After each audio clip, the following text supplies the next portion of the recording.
In this video, we'll be taking a look at what rail travel in Macedonia looks like in 2022. We'll be traveling on board a modern Chinese-built diesel train, traveling along the scenic route down towards Prilep and Bitola. Join me for a trip on Macedonia's railways.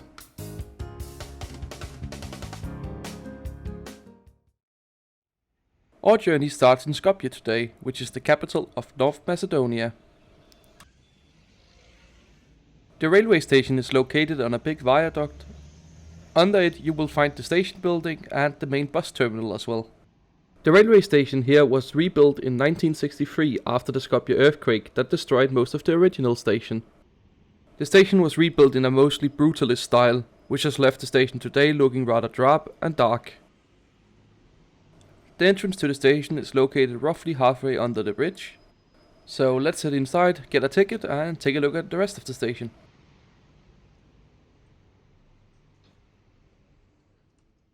So the station does not look to be in the best condition, but wayfinding was provided in English as well, so that made it a lot easier.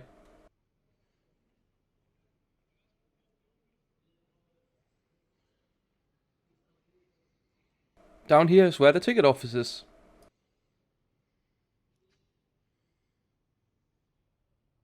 This is also where you will find the timetable poster, which currently shows 15 departures a day from Skopje.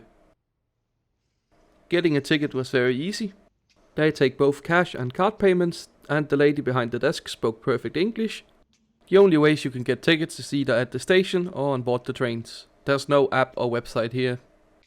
The lady at the ticket desk kindly informed me the train would be leaving from platform 3, so let's find that. And here we are at the relatively large Skopje station that sees only 15 trains a day. A far cry from its past, where trains would leave to all sorts of destinations from here, including Belgrade, Athens, and even the Kosovo train is currently suspended. Enough about trains that used to run. Here's today's ride arriving from the depot here in Skopje.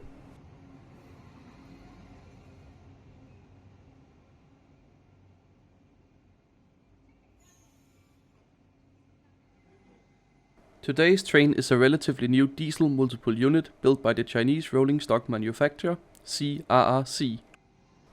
Let's head on board. Today I'll be taking the roughly 3-hour journey down to Prilep, located in the south of North Macedonia.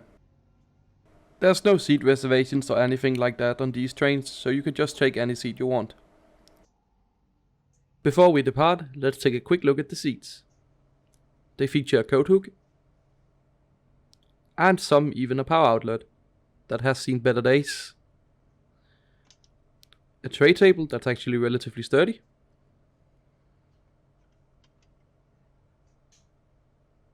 The seats are actually very well padded and surprisingly comfortable. My only complaint is that the legroom is a bit tight.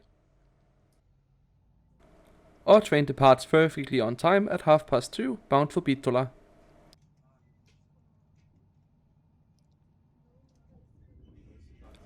Leaving Skopje, our train initially travels on a viaduct over the dense part of the city.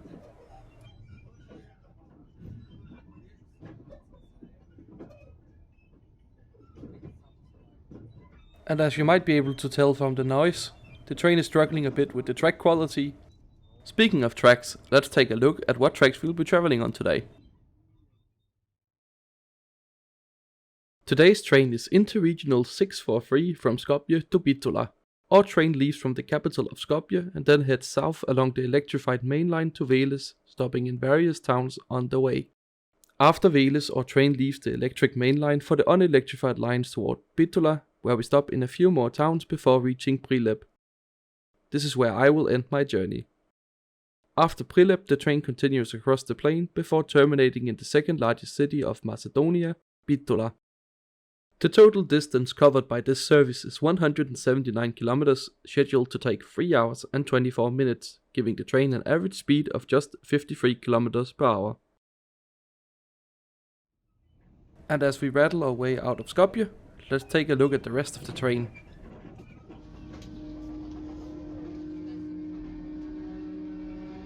The train features a low floor section, which in theory allows for step-free boarding, when the platforms rarely allow for it. The trains do have electronic displays and screens, but they seem not really to be used. There is an accessible toilet, so if you manage to get a wheelchair on here, that's great. So I guess it's time to take a look at the toilet, which has a moving door and an electronic lock. The toilet itself was decently clean. The flush was working, but the same could not be said for the water in the sink. So my verdict is, if you really have to go, it's usable. Let's go and have a look at the remainder of the unit.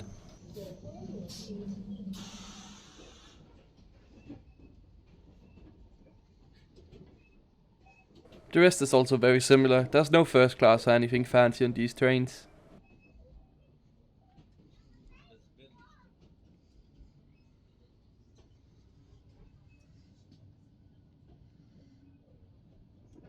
And with that out of the way, let's take a look at the scenery.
Unfortunately, as comfortable as the seats were, that's about the most positive I have to say about these trains.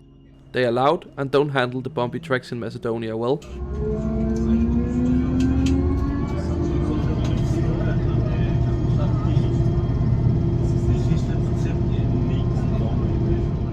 I also found that the train made a lot of squeaking noises.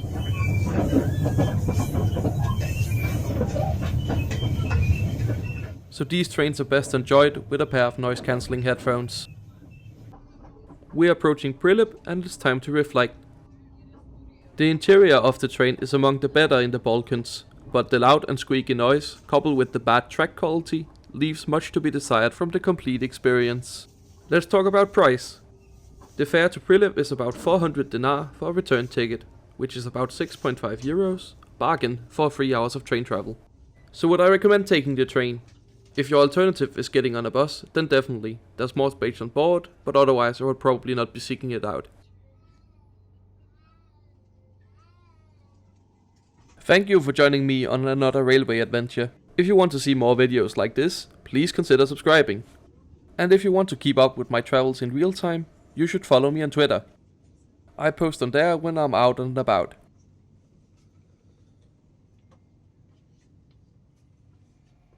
That's all for now, thanks for watching.